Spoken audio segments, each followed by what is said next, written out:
നിന്ന് വിട്ടുപോയ ശേഷം തോമസ് കെ തോമസും സംഘവും നടത്തുന്നത് വിലകുറഞ്ഞ അപവാദ പ്രചരണമാണെന്ന് NCP സംസ്ഥാന president advocate PM Suresh Babu കുറ്റപ്പെടുത്തി. 25 വർഷം മുമ്പ് കടന്നപ്പള്ളി രാമചന്ദ്രൻ പാർട്ടി വിട്ടു പോകുമ്പോൾ പറഞ്ഞ വാദമാണ് ശരത് പവാർ BJPയിൽ പോകുമെന്നത്. എന്നിട്ട് ഇതുവരെ ശരത് പവാർ NDAയിൽ പോയില്ലെന്നും പരിധിയില്ലാത്ത അപവാദമാണ് ഇപ്പോഴും പ്രചരിപ്പിക്കുന്നതെന്നും അദ്ദേഹം പറഞ്ഞു. NCP കാസർഗോഡ് ജില്ലാ കൺവെൻഷൻ കാഞ്ഞങ്ങാട് ലയൺസ് ഹാളിൽ ഉദ്ഘാടനം ചെയ്ത് സംസാരിക്കുകയായിരുന്നു അദ്ദേഹം.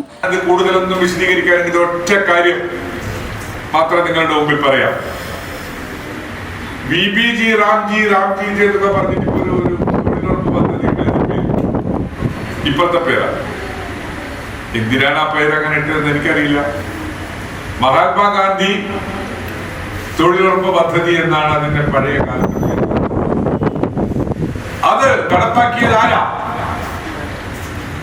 ശ്രീ മൻമോഹൻ സിംഗ് കേന്ദ്രത്തിൽ പ്രധാനമന്ത്രിയായി, ശരത് പവാർ കേന്ദ്രത്തിൽ കാർഷിക വകുപ്പിന്റെ ചുമതലയേൽക്കുമ്പോഴാണ് തൊഴിലാളികൾക്ക് തൊഴിലുറപ്പ് പദ്ധതിയിലൂടെ അവർക്ക് വേതനം അവകാശമാക്കി മാറ്റിയ നിയമം പാസാക്കിയത്. ഈ രാജ്യത്തെ ഏറ്റവും അധസ്ഥിതരായ ജനങ്ങളുടെ വേദന കണ്ട മനുഷ്യൻ, വേദന കണ്ട് അതിനോട് അനുകൂലമായി പ്രതികരിച്ച മനുഷ്യൻ, ആ മഹാനായ മനുഷ്യനെ കുറിച്ചാണ് ഇവർ ഈ അപവാദ പ്രചരണം നടത്തുന്നത്.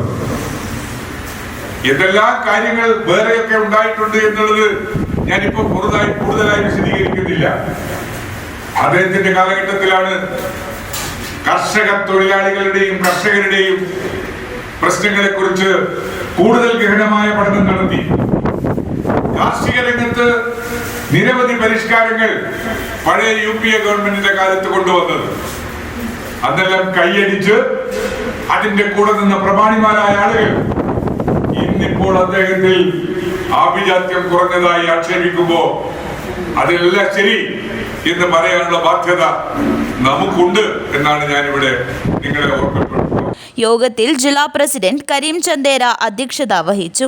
ജില്ലാ ട്രഷറർ ബെന്നി നാഗമറ്റം, ജില്ലാ ജനറൽ സെക്രട്ടറിമാരായ ഉദിനൂർ സുകുമാരൻ, OK ബാലകൃഷ്ണൻ, സുബൈർ പടുപ്പ്, ബ്ലോക്ക് പ്രസിഡന്റുമാരായ രാഹുൽ നിലാങ്കര, MTP ഹാരിസ്, നാസർ പള്ളം, സമീർ അണങ്കൂർ, NYC ജില്ലാ പ്രസിഡന്റ് ലിജോ സെബാസ്റ്റ്യൻ, NMC ഭാരവാഹി ഖദീജ മൊഗ്രാൽ, ഹമീദ് ചേരങ്കൈ, TV കൃഷ്ണൻ, മോഹനൻ ചുണ്ണംകുളം, ശ്രീധരൻ അടുക്കം തുടങ്ങിയവർ പ്രസംഗിച്ചു. News bureau, Kanhangad.